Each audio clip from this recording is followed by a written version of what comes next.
contract also has a total credit of $200,000 over the life of the contract.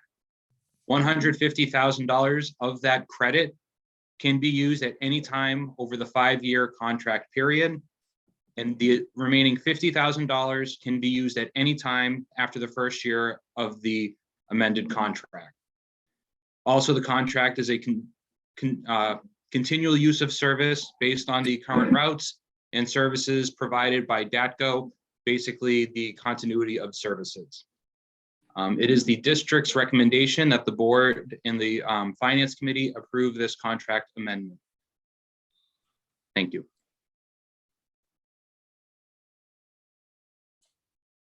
Thank you for that. Okay, are there any questions from the committee members or comments before I offer my own? I have a couple. Okay, go ahead, Mr. Moore. The first one that I have is, my understanding was it was originally supposed to be 5% or 5.5, and they lowered it down to 4. Is that correct?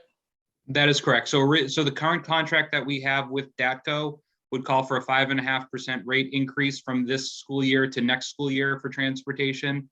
What we did is we worked with DATCO to try and reduce the cost of the busing. So what they said is they would be able to reduce the contract down to a 4% increase and give us the $200,000 credit, of which 150 can be used at any point in time, and the remaining 50,000 would be at any point from year 2 on in the amendment. Okay, my second question is this. I'm still a little confused. I mean, I'm glad they went down from 5 to 4 or whatever, but I guess I'm a little concerned because of the fact that I'm just trying to figure out why is this increase, because I'm going, and I could be wrong, I'm going back to when COVID first started, which was back in, I guess, of February or March of 2020. To be honest, I feel like they're trying to make up for lost revenue. I don't know. I mean, help me understand this. Yep. So so this is actually the second amendment to the existing contract. The initial contract that we had with DATCO, which was originally in 2017 or the 2017-2018 school year, was actually going to end after this school year. Back in 2018-19, so again, pre-COVID, there was work with DATCO to reduce the rates. So the rates went from about a 7% increase down to a 5.5%. And then we went again to DATCO this year to ask for a further rate reduction to reduce the cost incurred by the district. And they said that they would reduce the rates down to 4%. So it's just a continual rate. So when the board approved the first amendment to the contract, it was for a 5.5% increase year over year. So this is now just going to be a 4% increase year over year. So a savings for the district. Any other questions? No, I don't have any others. I have my answers. I don't particularly like them, but I have them. Mr. Wilkerson, do you have any questions? Yes, thank you, Madam Chair. My question was around the credit. I believe you mentioned that there's a $200,000 credit that's evenly divided throughout the life of the contract. Mm-hmm. Now, when you say the contract, are you talking about the 2 years, 2022 to 2023, and the 2023 to 2024, or are you talking about the 5-year period? So it would be within the new amended contract. So it would be the 200,000 through the end of the 2026-2027 school year, and we'd have discretion over when we would want to use it. The only caveat that DATCO had put in was 50,000 of it could only be used from year 2 on. So that $50,000 credit would only become available to us in the 2023-2024 school year and beyond. Okay.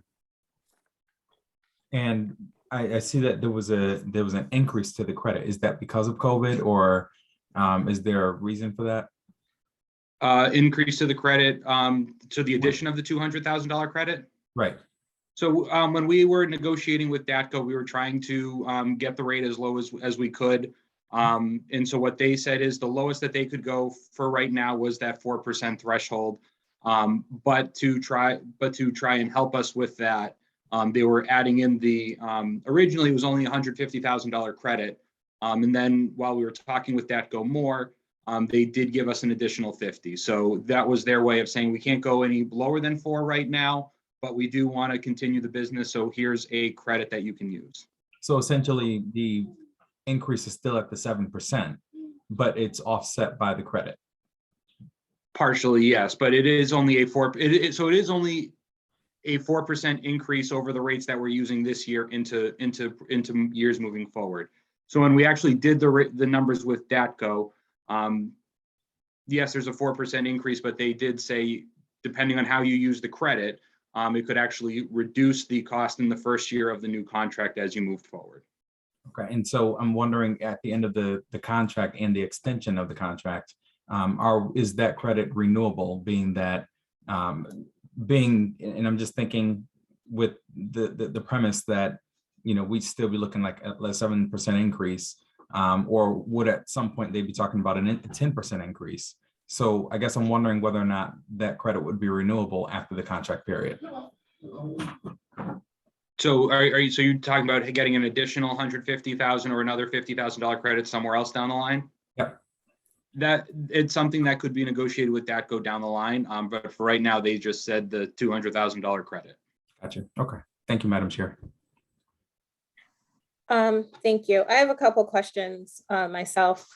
So what do they give as their justification for 4% every year? So the 4%, part of it was just the continuity of services, what the going rates were for other districts, as part of the renewal process, but also as part of going out to bid. Some of the other bids that we had looked into, some other districts, just through the request for bid process, was starting out at an 8% increase in the first year. There were some double-digit increases in the first year that DATCO was seeing as part of bid processes. So they were saying that part of the reason for 4 was it was lower than what we had, but they couldn't go too low where they weren't going to be able to continue to pay drivers, where they weren't going to be able to continue to provide the services for the buses that we currently have. Okay. I just feel like that's a lot every year, especially when we have to, justify to the council every year when we're asking for more money. So this year we said the same thing. Transportation costs went up, so we have to ask for more money. So if we have to continue to do that every year, that's just a little concerning for me. Also, I was looking at some of the language in the contract, and I'm hoping that you can kind of help me out with why we would agree to it, or if our hands are tied because they're the best option out there. But so it's page 2 of 5. So where it talks about, and I'm less concerned about this, but the minimum of 180 days we're paying for, even if we don't do 180 days. I know the law is 180 days, but during COVID, there was that point in time where they were considering making it not, if we couldn't do the 180, it's okay because of COVID or whatever. But I'm just wondering if we're kind of pigeonholing ourselves here, saying, yeah, sure, we'll pay because we know it's going to be 180 days, but what if it's not? Yes. What if we get into another situation where the governor's like, okay, you don't have to do 180 days of school, so we don't need that transportation, but we're still going to have to pay for it. So the reason why DATCO, why that part is in the contract is DATCO's actually, and other bus companies are starting to put that into their renewals and their new bids in order to ensure continuity of service. So what DATCO had said to us, and it's something that we had pushed back on with DATCO, what they had said is they're starting to put that into the renewals of contracts.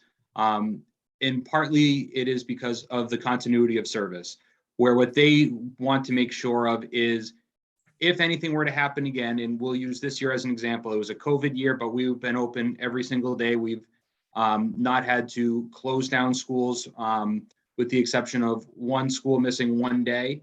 We've been able to run every single day of school without having a COVID closure. So what DATCO is looking for is just to have that ability to have the continuity of services. So if we do end up having to close, they're still able to pay the drivers. Because if they don't pay the drivers and the drivers end up going on to unemployment, then we don't have the ability to get the drivers back as quickly. And then we're going to have an issue trying to start back up. So that is why it is in there. And it's to just maintain the service that we have. It's something that could be negotiated later on, but it's something that they said that they wanted to keep in to ensure that should anything happen, the drivers that are assigned to Bloomfield will stay in Bloomfield to drive our students once we decide to reopen, if there's a reason that we have to close. But this year we're on track to do the full 180 days, even with COVID. So that's why that language is in there. It's just to maintain the continuity of service. One other thing I want to say, I pushed back on that particular clause, and it came to the point where it was a deal breaker. So this is where we are right now. Okay, I still have concerns about it, but. Well, I have concerns about it also. I just want to let you know, just for the record. And, but this is where we are right now.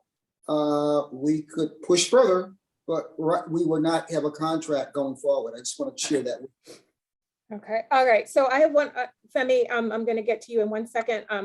But while we're on this page that I'm looking at, another issue I see is it says, even though the board has the right to increase or decrease the number of vehicles utilized, the board nevertheless agrees to pay the contractor for the minimum vehicle count.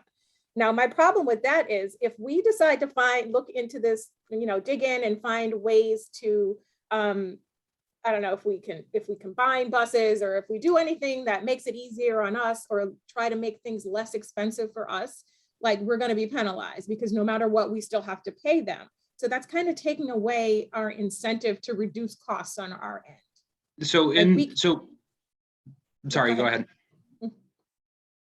No, go ahead.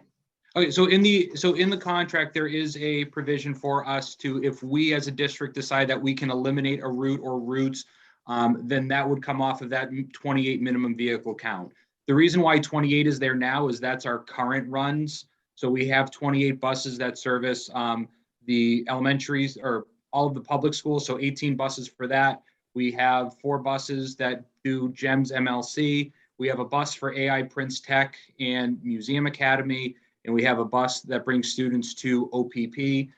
So that gets us to the 28, and 4 for Wintonberry as well. So that's our current 28 buses. So if we decide we don't need to have a bus for something else, that number would come off, and the 28 count that you see now would then drop down to 27. So that's the wording, and that's what we've been told by DATCO. If we eliminate a run, and we're not responsible for paying something that we're not doing.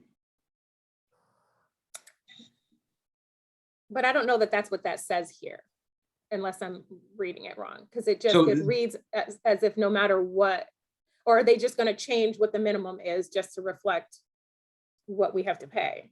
So if we as a district decide that we can eliminate a run entirely, then that 28 would come down, and that's what DATCO has said, because there is a clause in the contract that says we can add or remove runs as needed. Right, which is kind of contradictory to this because it says we would still have to pay for it. So that I don't know, I guess a little more clarity in the contract might help. But, okay. Ms. Bogle asked the guy.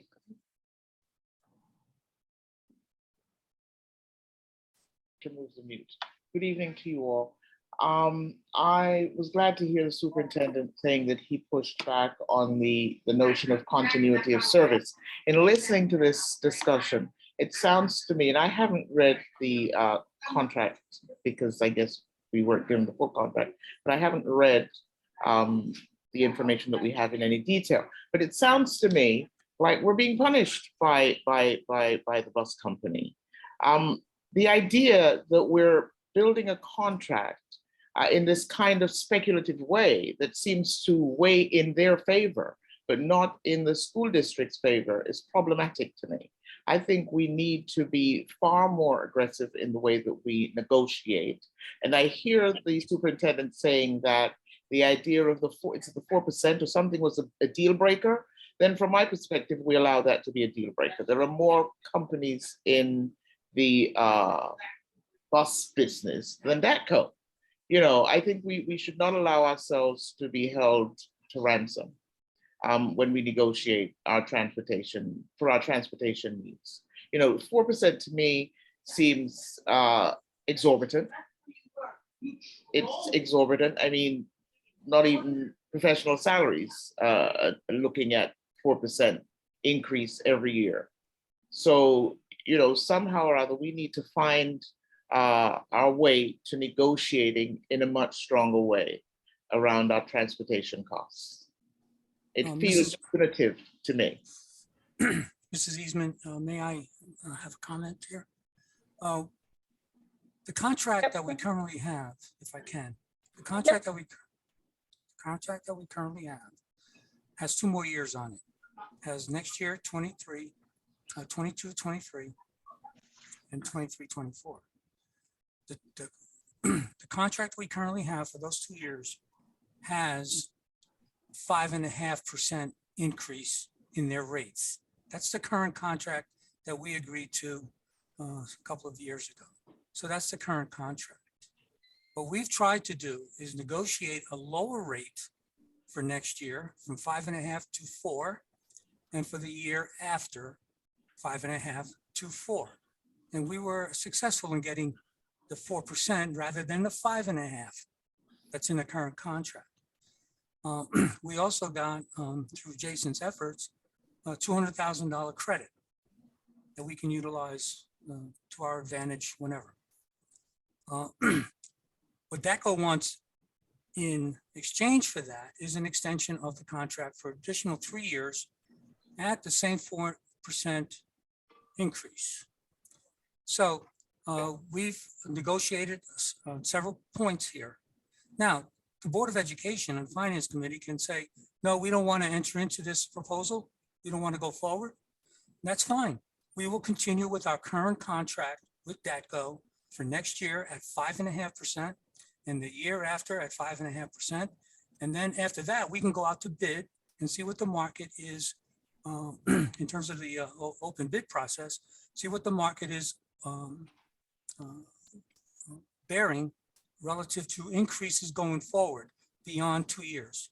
So that's what this proposal is. This proposal is to save money, not only for the next 2 years, but for the 3 years beyond that, on the assumption that some of the bids that are currently being opened, and I think Jason alluded to some of the current bids that have been opened. I think one he mentioned was at 8%. So if you don't like 4.5, you're not going to like 8%. That's for sure. So this is the situation we have here. And I know there's a provision in terms of the minimum numbers. I think Jason has explained that. The likelihood is several years ago, we had to pay the bus companies and the other companies based on a governor's executive order. And we had to pay a certain percentage, even though that year, this is 2 years ago, when we weren't running buses, we had to abide by the law, and the executive order was a law. This past year, with all the concerns we've had about COVID, we were able to run 180 days. And so we're going to fulfill the contract this year. And so is the bus company. So that's hopefully that just gives you a little more background in terms of why we're doing this at this particular point. It was to save money, because without this, instead of paying 4 next year, we're going to be paying 5.5. Can I come back, Ms. Eastman? Mr. Guzman, I hear you, and we would hardly be happy with continuing at 5.5% or going up to 8%. And let me tell you what my preference would be. My preference would be not to have any bus company, but to actually have our students in Bloomfield walking. Why? Because that would be healthy for them. It would be a healthier proposition to walk to school and walk back home. We don't live in a huge town. I distinctly remember when I first got here and sent my own child to school and insisted that they ought to wear uniforms in the town of Bloomfield, that there was a huge pushback on that. And there are some members on the board who can probably remember that. So the business of the bus company, we don't need to negotiate in a way that suggests that we need them, or that we don't have leverage. I think we have leverage and we ought to use our leverage. You're saying that the additional 3 years after the 4%, they're wanting to have that at the same level. I would say we should go from the 4% to a 3%. Because certainly, as I've said, my preference would be to have our children walking in the advent of COVID, and also in relationship to their health. Okay? Thank you. Mr. Friedman? Thank you, Madam Chair. In regards to several comments here. And I'll direct this to Mr. Guzman. Is there any way that we can have any type of codicils in either the current contract or the upcoming, the extension, where we have some other additional leeway, either if Jason finds other vendors that are less than we currently have, that we could break the contract, or any type of additional codicils that would give us more leeway in future years? Well, when you say future years, are you talking beyond the 2 years that we already have with DATCO? Yes, yes. Well, beyond that's the- going to be subject to a bid proposal. We'll put together a bid proposal that we will publish, and we'll entertain bids from whatever companies want to bid on the contract. But that's 2 years down the pike, and that's fine. We can do that at that particular point. But for the year coming and the year after, we have a contract to abide by.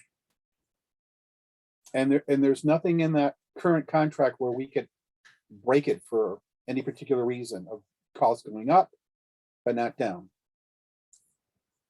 I don't see any there. The costs were agreed to several years ago. So. Thank you, Bill. Mr. Ike? Yes, ma'am. Thank you, Madam Chairman. Ms. Bogo Agassi, you are right on point. I remember years and years and years ago, we were discussing a bus contract, and a few board members argued the same point that the children should be walking for healthy reasons, but they came up with some. You had to bus the kids. It even got to the point where parents whose children lived like a block, the school bus would pass them. They would argue, why can't my kid get picked up? And that's where we are today. But I just want to say, all these bus companies, DATCO, I think they want their cake and eat it too, given the situation with COVID and this continuity of service. I believe they've lost money. They want to try to make sure they're not in the same position they are. But I don't think it's just here in Bloomfield. I think they're probably doing this tactic across the board. Thank you. Thank you. So I have another question, and it's actually based on that same page I was looking at, page 205. And it says, let's see, should a vehicle not be utilized on a scheduled route for any reason under the control of the contractor? So which means if something happens to one of the buses and it's not our fault, it's their fault, whether they couldn't get enough drivers or something happened to the bus or whatever the case may be. It says that we wouldn't be charged a rate of the per diem rate. That sounds good at first, but then when you keep reading, it says that's only applicable if it's 5 days or more. So if it's less than a 5-day inconvenience, we still have to pay. So that doesn't benefit us. So the way that we currently work with DATCO, and from all understanding from when we've talked with DATCO during the process, and they said it will remain the same. If for some reason a bus is not run, we are not charged for that bus. So for example, if Wintonberry is not running an extra bus to bring their students to our farm, we're not charged for that bus. If for some reason a bus does not need to be run, we're not charged for that bus. So for snow days, we're not charged for those buses. They're made up. It's made up on the back end. But if DATCO also cannot run a bus for the purpose of they're short drivers and they need to combine buses, we're not charged for it for that month. So that's how that works out. Oh, Michael. Mr. Yeah, Mr. Ike, can you mute yourself? yeah, I would think so. Okay, you gonna get in and make that. All right, so as far as that's concerned, I still feel like, all right, so they're saying, okay, you don't have to pay. They're saying that, but that's not what's written here. And that concerns me. I feel like it needs to be in the contract if it's, you know, if there's any caveat to us not having to pay, like everything, just, I would feel better if it's in the We could- contract. Yeah, point well taken. We can go back to the company on that particular paragraph that you're talking about and have them clarify it to the degree that you want it. You know, to make it perfectly clear. You don't have to wait 5 days. You know, we can go back and see, you know, have them amend that portion of it. Okay, thank you. Mr. Harris? Yeah, I guess I've got a question for you, Madam Chair. Would you be amenable to them going back out and getting some clarity to your Yeah. concerns? Okay. Yes, because one of my other issues was, you know, his response to Ms. Bogle Assagai was like, okay, if you don't like it, then we'll just go back to the regular and it'll be 5.5%. Well, why can't we just go back and just ask them for some of these things or just Yeah. clarify some of these things? Just, You know, if I can comment now, that's exactly what we're going to do. We're going to continue the negotiation with DACO. Some points were I thought was well made tonight, and that's what we will do. If Mr. I can, if Mr. I can, Harris, yes, please. if I can finish, please. I listened to you thoroughly, Ms. Bogle Assagai, but and I was around when that whole issue of uniforms came up, and where I never thought it was going to work, it has worked, and worked successfully. However, walking to school is quite another thing, and I don't know all the legality of it, but without sidewalks in this town, we are putting our kids in jeopardy, and I don't think kids can be made to walk beyond a certain mileage, and I don't know what it is, but I know it's written down somewhere, and I mean, by example, I mean, my house is 3.5 miles from the high school. So if I still had a child, I wouldn't expect that they would be walking to school with no sidewalks on a very busy thoroughfare. So I'm not really in favor of putting our kids in jeopardy. May I respond to our chair? Yes. I hear that, Chair. I hear the point that you're making. We do live in a town without sidewalks, but it may be useful to work with our council to look at whether, in fact, having sidewalks in our town would reduce our school budget around this business of transportation going down the road. So I do take the point. But for young people, 3 miles, 5 miles, even 6 miles, quite frankly, they have fun. You know, I had fun walking back and forth to school. But I do take the point about the sidewalks. Yeah. But that notwithstanding, I think we ought to be much more aggressive in the way that we negotiate our transportation contract. And just because some other town is doing a particular thing, I don't think it follows that we ought to simply go along and then come to the board and make the case that this is how it is elsewhere.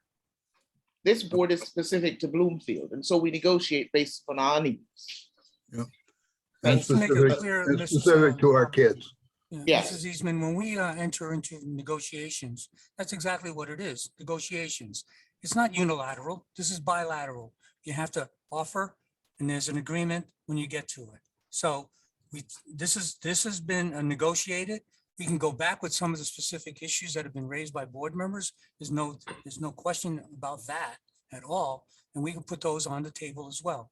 But I just want to emphasize the fact that we're negotiating on behalf of the Bloomfield children throughout this entire process. Thank you. And Thank you. I I- understand that. I'm about to say the same thing. I understand that too, and I'm glad that we're gonna go back for negotiation and stuff. I think my biggest thing with this whole situation is I just really feel from everybody, you know, from how we're talking and what the bus company is doing, I really feel and believe that they just, for some reason, my opinion, think that we're just supposed to cave in to them. I don't know. I mean, it's just my feeling, but I'm glad that it's a negotiation. We can go back and negotiate, and we can, you know, get some answers, because we got more. We need answers to a lot of things here. Yeah, thank you. Anyone else have any questions or comments? I know we're running on up on time. We have one other item. But Mr. Harris, I do have more questions on this and some clarification that's needed. Should I just submit those via email? To Mr. Dr. T, and also just copy me on it, please. Oh, Yeah. okay, sure, Yeah, no and problem. we'll work on that and have to come back to committee. Okay, thank you. Mhm. Okay, next item is the healthy food certification statement. Mr. Guzman? Thank you, Mrs. Eastman. This is a request that we put in front of the board every year, and it's very particular.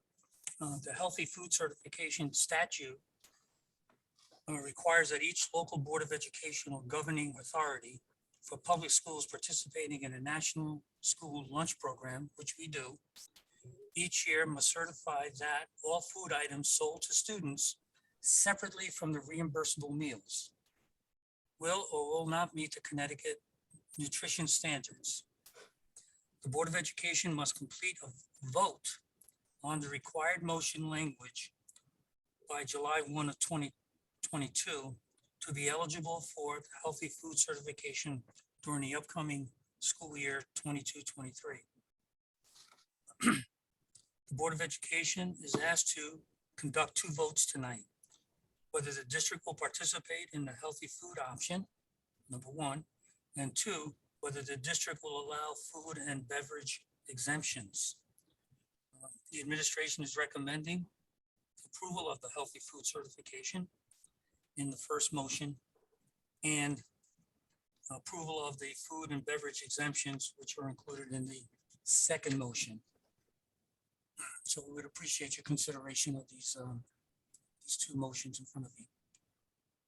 Thank you. Do we have any questions from the committee members?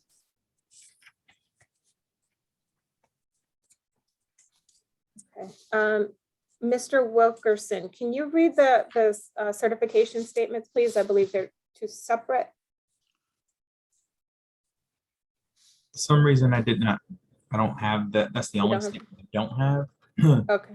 Yeah. Mr. Moore, do you have those? No, I don't have them either. I'll read it for you if you want. Thank you. Okay.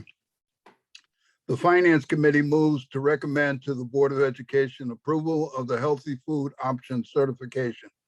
Pursuant to CGS Section 10-21(5)(f), the Board of Education or governing authority certifies that all food items offered for sale to students in the schools under its jurisdiction and not exempted from the Connecticut nutrition standards published by the Connecticut State Department of Education will comply with the Connecticut nutrition standards during the period of July 1, 2022 through June 30th, 2023.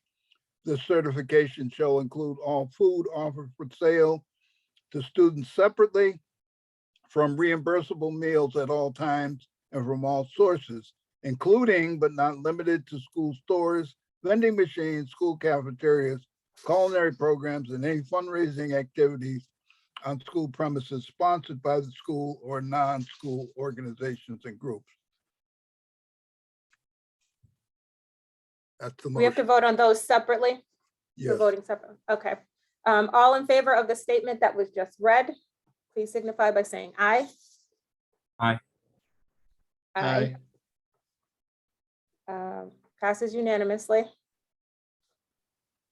Can you read the next statement, Mr. Harris, please? The Finance Committee moves to recommend to the Board of Education approval of the food exemption statement.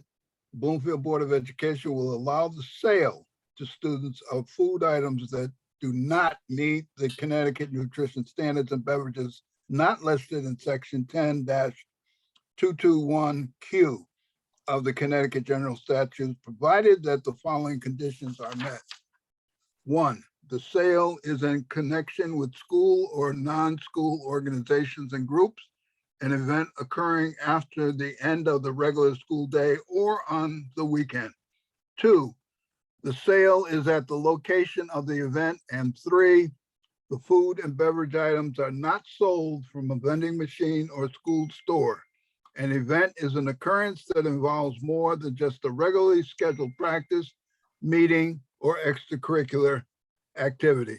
For example, soccer games, school plays, and interscholastic debates are events, but soccer practices, play rehearsals, and debate team meetings are not. The regular school day is the period from midnight before to 30 minutes after the end of the official school day. Location means where the event is being held and must be the same place as the food and beverage sales. Do we have any questions on this? Okay, all in favor of the motion as it is read, please signify by saying aye. Aye. Aye. Aye. Chair votes aye. Motion carries unanimously. Okay, next item on the agenda is adjournment. May I have a motion, please? So So moved. moved. Second. Second. Moved and seconded. We are adjourned. Thank you, everyone. Thank you. Thank you.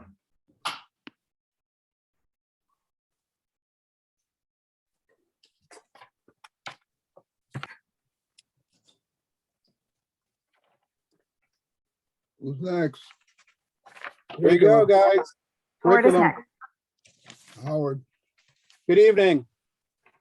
Let's see, we have all our members, Robert Ike and Ms. Femi Bogo are here. I'm meeting of the Board of Education Curriculum Committee. Today is Tuesday, March 29th, 2022. It is 6:39 p.m. sharp, and we do have a quorum. Robert, the consent agenda, please. Approval of So minutes. moved. So Can I have moved. can I have a second, please? Second. Thank you. Carly moving second. Is there any questions, edits, corrections? Hearing none, all those in favor, please signify by saying aye. Aye. Any opposed, abstentions? Chair votes aye, and minutes are hereby approved. Thank you. New business. Review of draft portrait of a graduate strategic plan. Dr. Thompson. Thank you very much. Good evening. Curriculum committee members of the board, colleagues, and our viewing audience joining us virtually. Our portrait of a graduate process began in February 2021. And here is a brief overview. In February 2021, we began the plan. We built understanding about our school administrators and Board of Education members. We also developed a portrait of a graduate design team. In March 2021, we began to organize. We convened the portrait of the graduate design team and held forums with families, community members, staff, Board of Ed, and town council members. In April 2021, we began to create, based on feedback from the forums, we established a set of competencies. And these competencies state that our students will be problem solvers, critical thinkers, communicators, and adaptable. In May 2021, we began to promote. We shared the vision of the portrait of the graduate with the Board of Education and our community. The ultimate goal of the portrait of the graduate is to align our curriculum with ideal learning experiences our students will need to process in a 21st century global economy. We began this year by identifying subcommittees that would help create a plan to implement our Portrait of a Graduate. These subcommittees were categorized under the 4 district priorities. Under priority 1, holistic accountability, is the data subcommittee.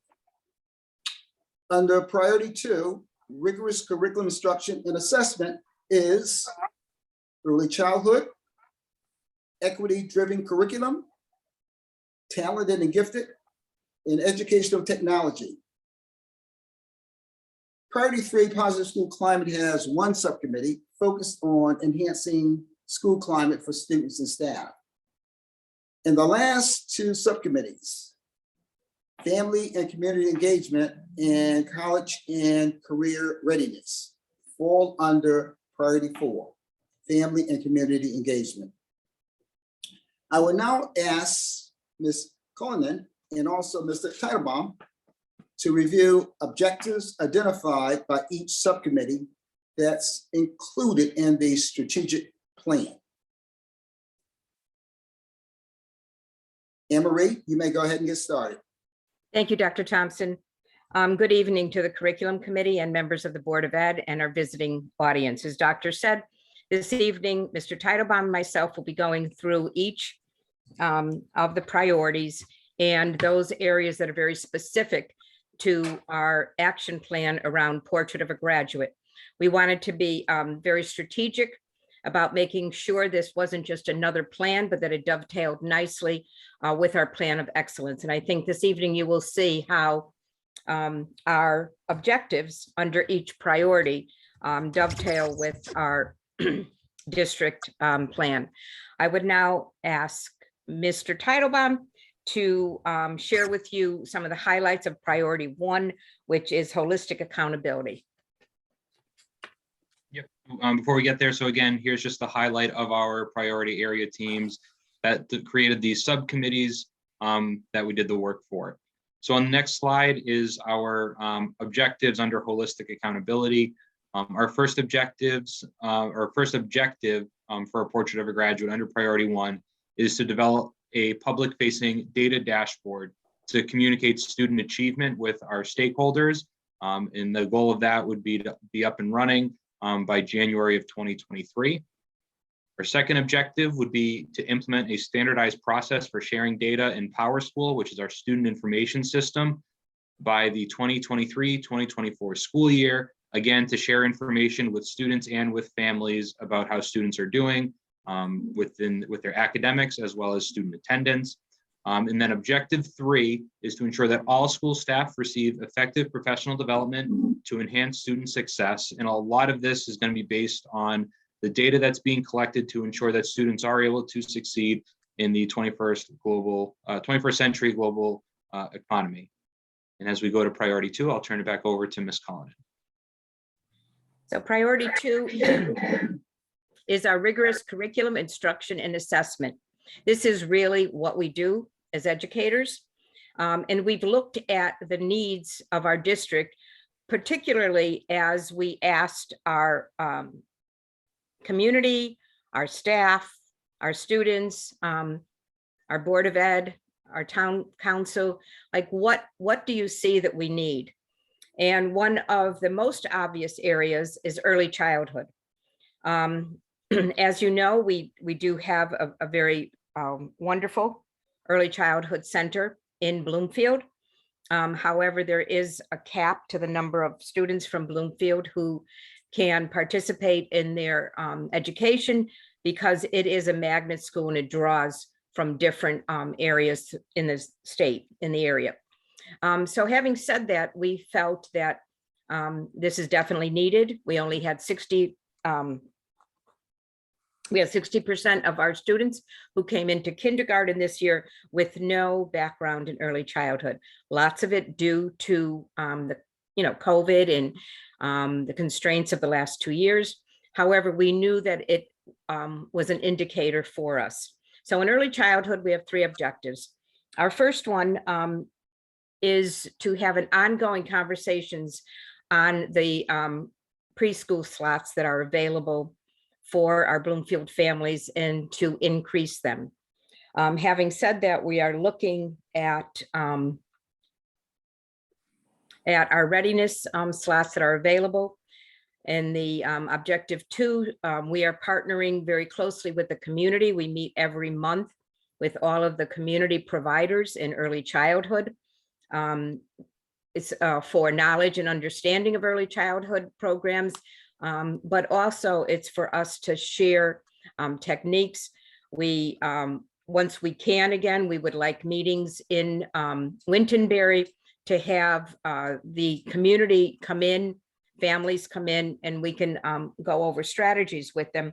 But most importantly, our objective 3 is to develop an early literacy academy at Laurel Elementary School to ease the transition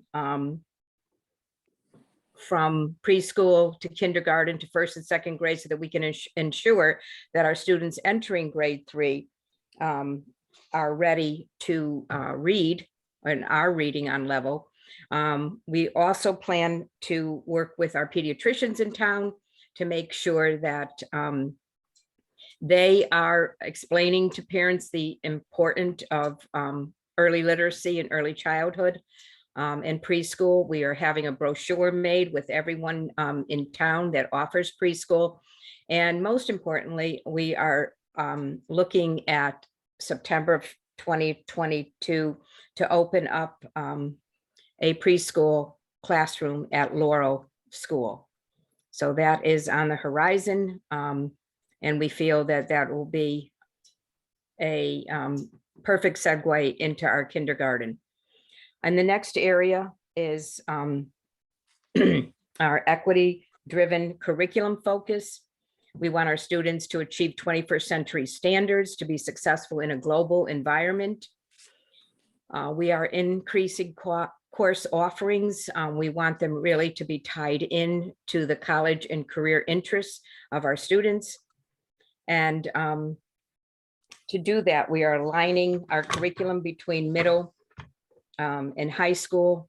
And we hope to share staff and materials between the schools to make sure that we have the right courses being offered in middle school and high school. We also are very excited about our Talented and Gifted program. We have spent this week in nomination committees, and we have gone through our 5th grade. We're doing 6th grade tomorrow, and 7th and 8th grade nominations for students to be invited into the Talented and Gifted program. We also are offering a school-wide enrichment model where we will eventually professionally develop our teachers to understand how to offer enrichment throughout the day to our students. And the next area is educational technology. We're looking at preparing students to thrive in an evolving technological landscape. We are using the ITSE standards for staff standards to guide our system. And these standards are for really professional development, but also to have a technology plan in the district where our kids can work through and align purchasing with technology needs so that we can give our students the hands-on experiences for students that are needed in this climate. And the next is moving to priority 3. I'm going to send it back over to Mr. Titlebaum. Thank you, Ms. Cullinan. So to go over the priority 3 positive school climate objectives, the first objective is to ensure that all staff that will be onboarded in the district initiatives within the first month of employment, to ensure that all staff understand what's expected of them as it relates to students feeling comfortable and safe in schools. Our second objective is to identify strengths and areas for improvement in climate practices to create and implement professional development plans. A lot of that is going to come from our climate surveys that are administered anonymously to help us give feedback and to ensure that there are events going on based around school climate. And then objective 3 is that all staff members will participate in social and emotional professional development in support of students, families, and also our staff members. Because we want to ensure that everyone feels comfortable, everyone feels safe, and that there is that positive school climate as students, families, and staff come into our schools. On the next slide, I'll turn it back over to Ms. Cullinan for family and community engagement. So priority 4 is family and community engagement. This is some really big work for us as a district, and we're very excited about it. Our parent and community engagement. The first one is to make sure that all of our staff members participate in social and emotional professional development. In this way, we can support our students, our families, and fellow staff members. Objective 2 is to create a school-based family and community engagement committee. We have found many times our PTOs or PTAs may not be very well attended. So we wanted to find out from our families how they want to participate. And we found that many of them want to come and work on a certain specific committee. So we are offering families and community members to choose a school event to participate in as provided. So we are going full throttle on that for next year. On the next slide, we talk a little bit about the creation. I just want to continue a little bit on family and community engagement. So we want to monitor the participation of families, develop reports to see what families participate in, what they want to come out of it, and then to create topics at meetings that create equity in experiences and diversity, but also meet the needs of our families for what they want to hear, what they want to glean from a school meeting. Our college and career readiness, again, we want to develop strategic partnerships with our community stakeholders to enhance overall student achievement.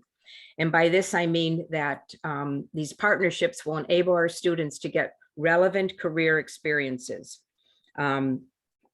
They will be able to go into like objective 2. We have a connection right now with Connecticut Children's Medical Center. And we have some of our students in May going in and going through the day with different staff members to really investigate what careers in the medical field may look like. And we want to build more of these pipeline programs where our students can have an experience in manufacturing or insurance or technology in different areas so that they can really see where they want to be in the future. And also that our courses, that what we're offering them prepares them for a career and or college. And we also want to strengthen and capture and communicate the work that the AgriScience Center is doing relative to supervised agricultural experiences. We have a great partnership with them. They want to start on our middle school level and have some of our students go over and take some courses early on. So again, that pipeline to go into the AgriScience Center will be embedded in some of our kids. We are also in the process of hiring a school, a career specialist who will be working very closely with the schools and the community. We'll do some career inventories with our 7th and 8th graders to see what interests that they have, again, to make sure we're aligned with our curriculum. So we're very excited about the school to career specialists who will be coming on board. We have interviews, I think, in the next few weeks. And our subcommittees will continue to work. They have metrics to make sure they're performing under.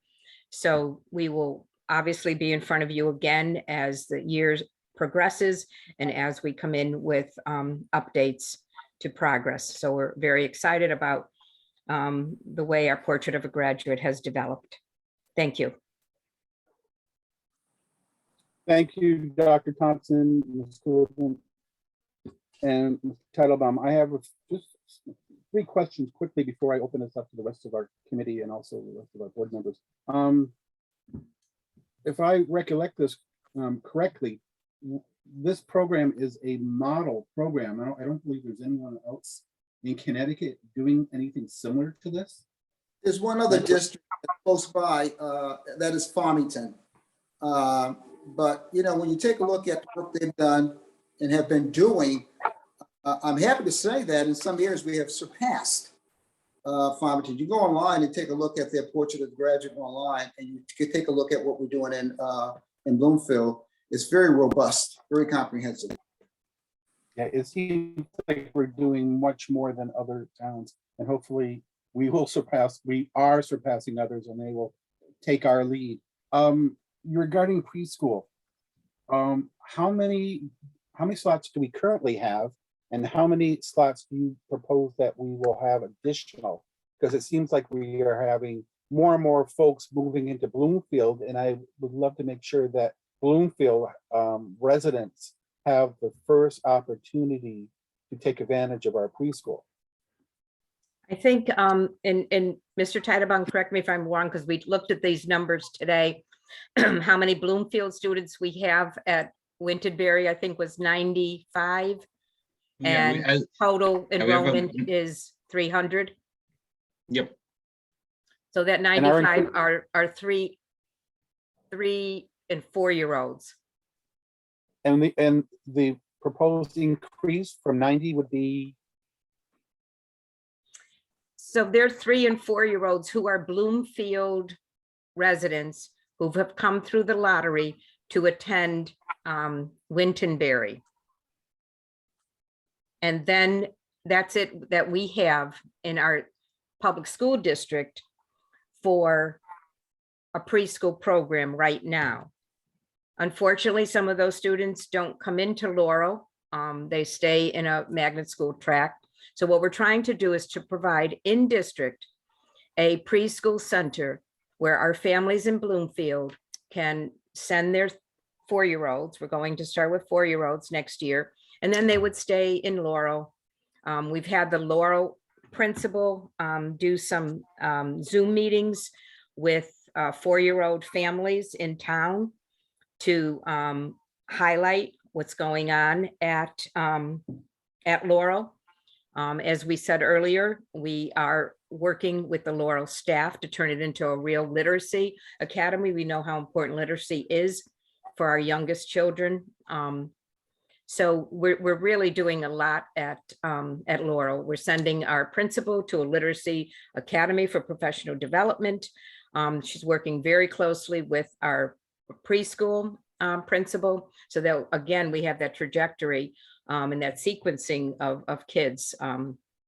And we want our kids in Bloomfield to have a preschool experience and provided by us. Doctor is working very hard for universal preschool for us. And we believe in it. And this is our start to it. And And you know, Thank you. to add to that, we should have one class up and running, if all goes well, come September at Laurel. Thank you very much. My last question before I open it up to see Robert has his hand up.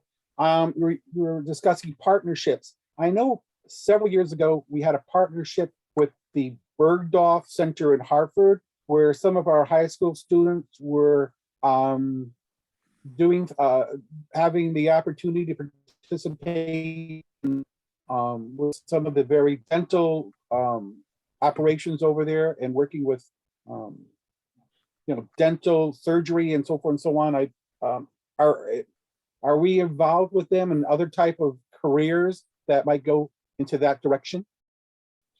We're not involved with them as far as I know right now, but that is the kind of collaboration that we want in the future. What we found, one thing you remember last year when we did, what are your hopes and dreams? What do you want to become for our students? Many of them said they wanted a career in the medical field. They didn't know what kind of a career many of them said nurses or doctor. So what we're trying to do is open their horizon. I mean, there's lots of careers in the medical field, and that's what they will be able to see at Connecticut Children's Center. But we definitely want to pursue other partnerships in the medical field and in other fields that our students have an interest in. Radiology, but I mean, I was so proud of our high school students when I would see them over there. They would be in their green outfits, and I think they were working on preparing dentures at the time. So, but Okay. there are so many careers that we can have different, avenues for them to participate in. Robert, I see your hands up, please. Yes. I just want to ask a question. I want to applaud the outreach, especially the preschool level. Do we have any partnerships with the Rockwell Center on Rockwell Avenue? Do we have an existing partnership with that preschool program? We have invited all of the preschool programs in Bloomfield to come to monthly meetings with us. We work with the Readiness, Gail Nolan from the Readiness Centers. And so I'm not sure, but I will check on that, Mr. Ike. Okay. Because we have invited everyone to be part of it, because our feeling is up until, or if we can ever offer enough seats for all of our children, we want them to get quality, preschool. And if we can help in some way with the preschools that are available in Bloomfield and are servicing our families now, we want to help. So I will check on that and see if they're part of our kind of coalition that we've been working on. So these 60% of students who came this year, who you indicated had no preschool and for kindergarten, right? Correct. What was the mechanism for the assessment? How did you assess their situation? Yeah, it's a couple questions on a registration form that Mr. Teitelbaum's staff ask each parent as they are registering for kindergarten. It's not a scientific ask, but it's qualitative data around what the parents share with us. So to not to take too much time, but do you delve into, are the parents aware of the importance of preschool? And do you discuss that with the parents? And do you even ask them why what are their barriers to prevent them from sending their kids to preschool? Do we go that deep? Yeah. So here's the thing, when we get them by registering for kindergarten, it's almost too late for us to intercede. So what we have decided to do is a couple of things. We are going to get lists of our families that are delivering babies and give them kind of a basket of tools around books to read to your child, information about preschool programs. We are contacting the pediatricians and the clinics in town because pediatricians obviously see our families, and we're going to have a brochure ready. The team is working on that, the early childhood team, to have a brochure ready of everything that's offered for preschoolers in Bloomfield. And we'll have that available in pediatricians' offices to hand out. That's aggressive. Yes. Yes, at the womb. That's aggressive. Thank you. Ms. Bogle-Assegai.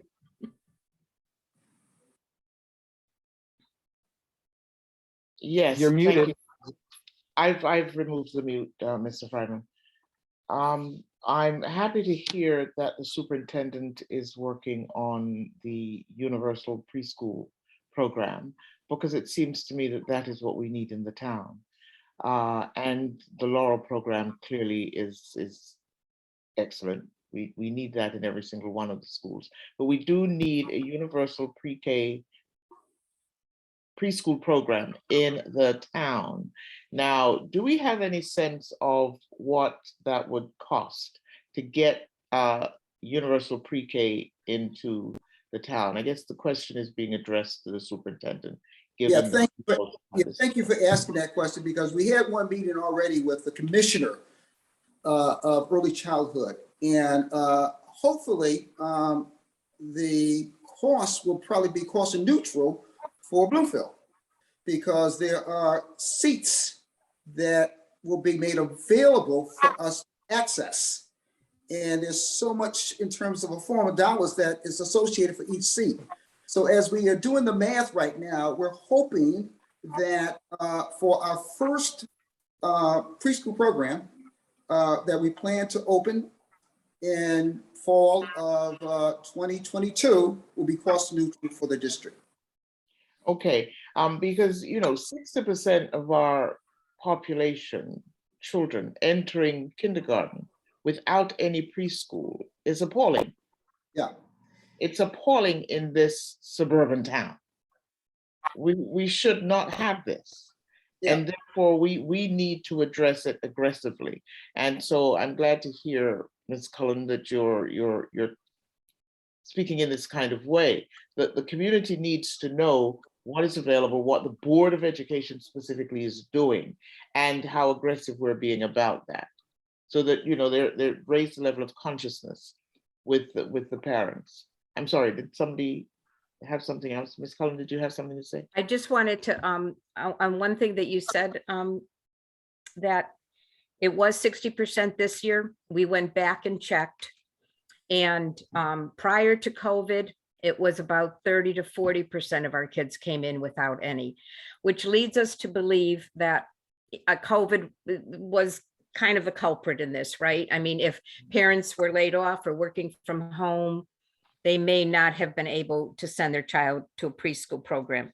So we're hoping that this year, we're not going to repeat it again, but even so, 30 or 40% of our kids need to have that experience. Yes. So, Yeah. And my second question relates to the partnership issue. What is our partnership with our community colleges, specifically Capital Community College and their high school program that exists? How many of our Bloomfield high school students are actually in the Capital Community College high school program? Are you aware of what I'm talking about? I don't have those numbers. We can get them to you. But we have many of our high school students who get college credit at different places. And we are looking at a partnership with Assuntic, right? Yes.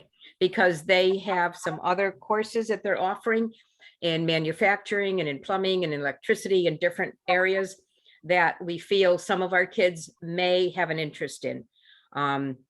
So we want to leave it really open to them in the career and college ready tracks of what, and that's why this career specialist, when we get this person in, will be so important, because he or she will start in middle school.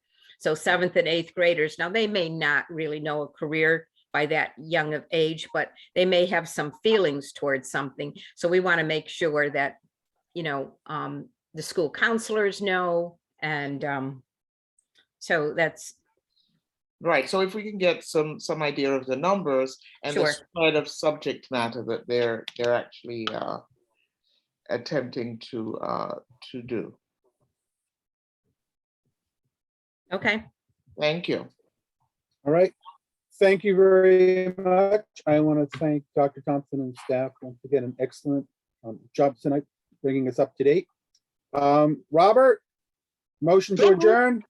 Second. Second. Can I have a second? Second, but I'm going to ask you, Mr. Friedman, not to call on Mr. Ike like that. I'm the only female here and I'd like to move. So leave it open. And I can sometimes beat Mr. Ike to the so moved, okay? All right, Next time we'll all right. There you go. All right, properly moved in second. We are adjourned. Thank you.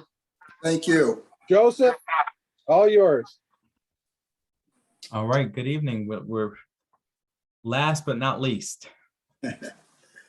All right, so we're gonna move right on along, and we have our final meeting. I want to call this meeting to order for the policy committee. I want to first, we do have a quorum, of course. I do want to establish, entertain a motion to approve the minutes from the previous meeting. So moved. Do I have a second? Second, Are there any changes or additions or anything that's missing from those meetings that we should look at?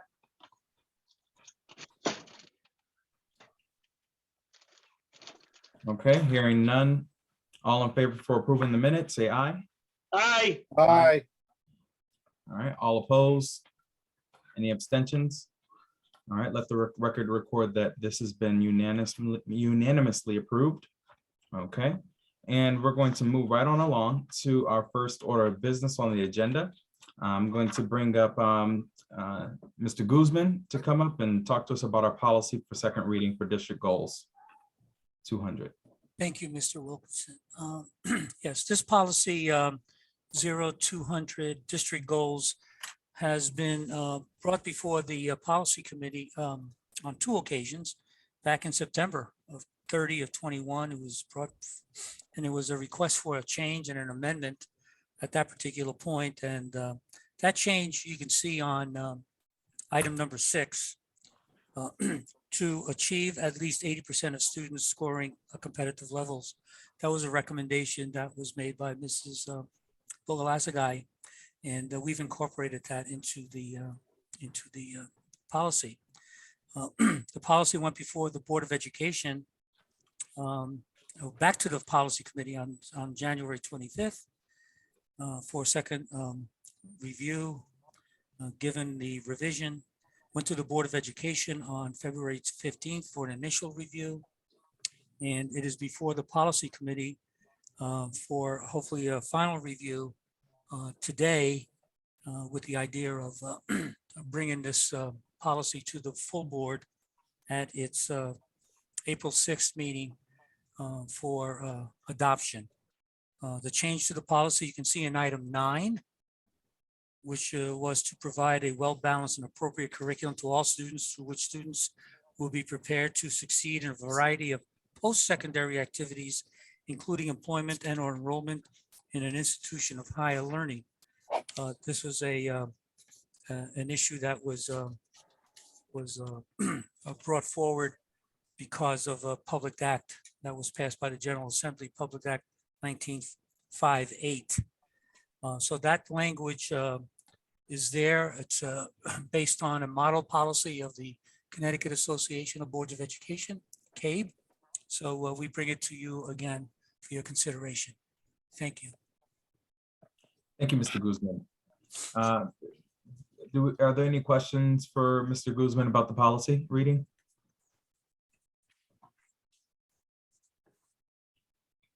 Any members at all? Okay, so at this time, I'd like to move to recommend to the Board of Education to adopt policy 200, 0200 for district goals. So moved. Okay, can I get a second? second, Okay, any discussion? All in favor, say aye. Aye.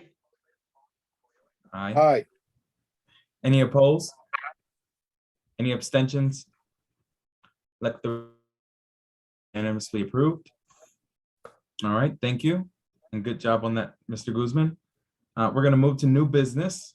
Policy for initial reading, we have 2 of them. Mr. Guzman, if you can come back and talk to us about the individualized education and special education program 6159, and then on to drug and alcohol testing for school bus drivers 4212. I certainly will. Thank you. The policy and individual education programs, special ed programs, number 6159, is a result of a court decision made by the Connecticut State Board of Education, in a court decision where a parent versus the Connecticut Board of Education.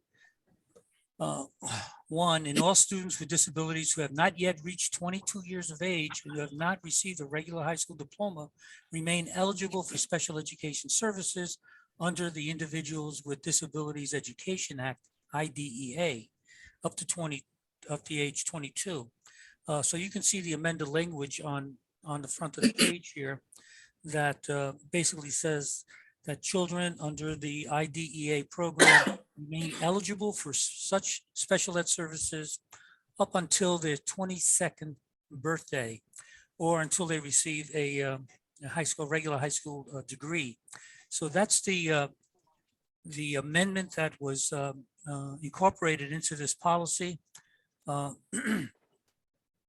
And it's been revised to be in compliance with the court ruling and directives by the State Board of Education. So we recommend that this policy go before the full board for an initial reading at its April 6th meeting. The other policy before you is policy 4212.42, which is drug and alcohol testing for school bus drivers. You can see on the front page here what the change to the statute is, to the policy is. It's basically ensuring that prior to employment of a bus driver, that the employing company review the safety of the bus drivers in terms of a drug and alcohol clearinghouse to ensure that the drivers are eligible to transport children to and from school. This was a result of a change in a procedure at the federal level through the Federal Motor Carrier Safety Administration Agency that amended the rules to ensure that this clearinghouse was being used. This policy language pertaining to the assurance that all contractors will establish a drug and alcohol testing program meets the requirements of the federal regulations, state statutes. And this policy, in fact, meets all those requirements, at the federal and at the state level. Again, we recommend approving this for the Board of Education's review at its April 6th, 2022 meeting. Thank you, Mr. Wilkerson. Thank Mr. you. Wilkerson? Yes, Mr. Wilkerson, yes. would you like me to read each of these policies separately for approval? Before we do that, I did want to open up for any questions for Mr. Guzman, if there were any from the committees or any from the other board members.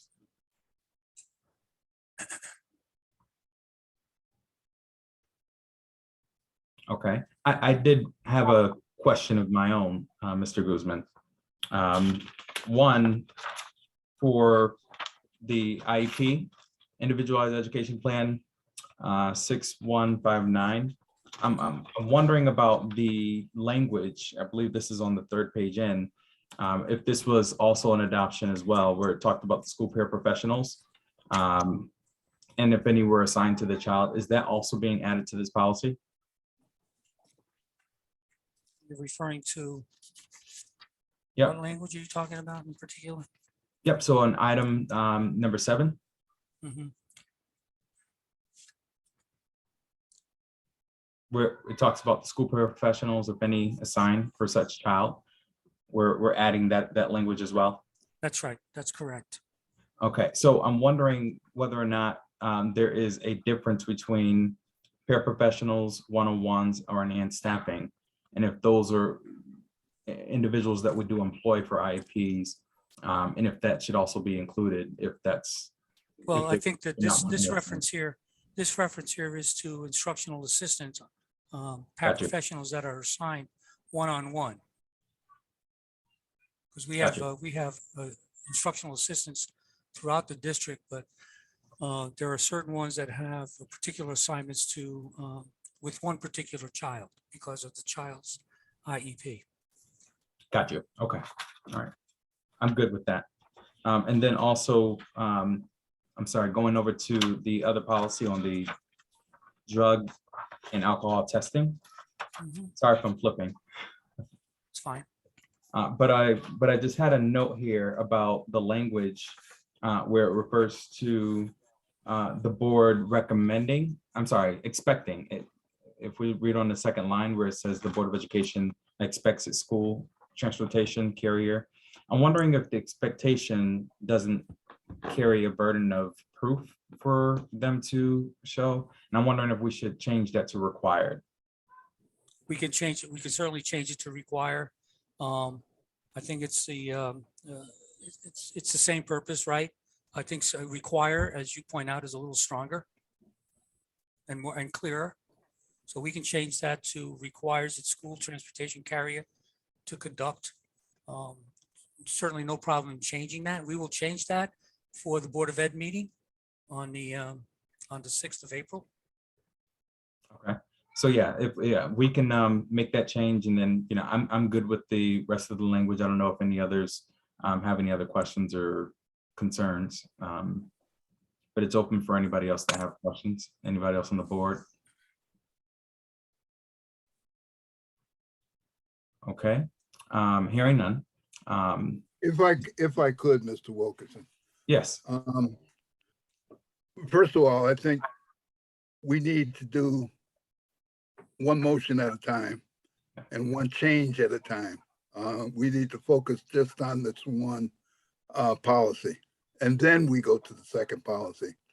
When you get to the second policy, I think we're going to have to, because this is what is coming before us, I think you're going to have to make a motion to amend the language, or somebody's going to have to make a motion to amend the language, unless you want to wait until, because it's only initial reading, we can always wait till the board meeting next week. But I just don't want people to get confused as to between one policy and the other policy. So if that makes any sense. Yes, that does. That does make sense. And I'm glad you made that clarification, because we don't want any kind of misunderstanding going on. So thank you, Mr. Harris. So if we can deal with them individually, I believe there was no changes that were recommended for the first policy reading.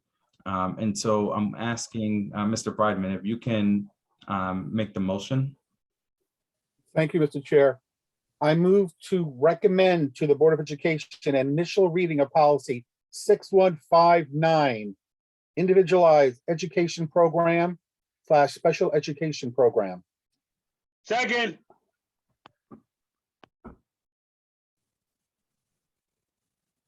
All in favor? Aye. Aye. Aye. Any abstentions? Any? Okay, sounds like we're all unanimous, so let that be recorded.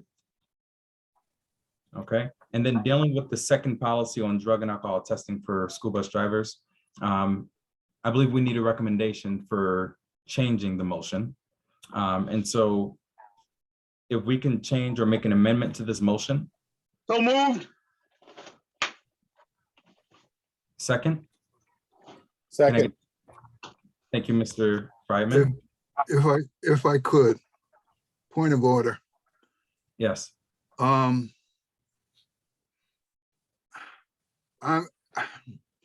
Because this is a first reading, I would feel more comfortable, and Dr. Thompson or somebody weigh in if I'm not being accurate. I would feel better if it came before the full board, exactly as it's written.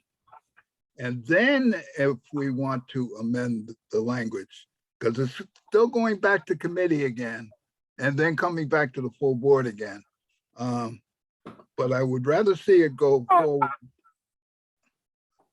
in as it stands now, because not everybody is got a say in this one. So I don't know. Yeah. Mr. Wilkerson, may I read the motion as presented? So yes, and just a point of clarification as well. So this policy is actually an initial reading. It's not a second reading. No, it's an initial. Yes, initial reading. Yep. So yes, Mr. Friedman, if you can read the motion. I move to recommend to the Board of Education initial reading Policy 4212, drug and alcohol testing for school bus drivers. Second. All right, all in favor? Aye. Aye. Any opposed? Any abstentions?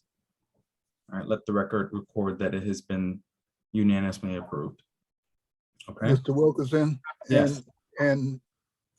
But keep your point, and you have a very viable point of changing that word. But I would rather that go before the full board as opposed to just the committee. thank you. Because Mr. Chair. the full board has got the advantage of being able to vote on this. Okay? So, sorry. No, that's good. I appreciate that. And, we'll make sure that that's record your comments and, your comments are recorded and taken to heart. Okay, thank you. Thank you. So at this time, Motion to adjourn. Second. we're adjourned. Have a good evening. Night. Thank you. Night.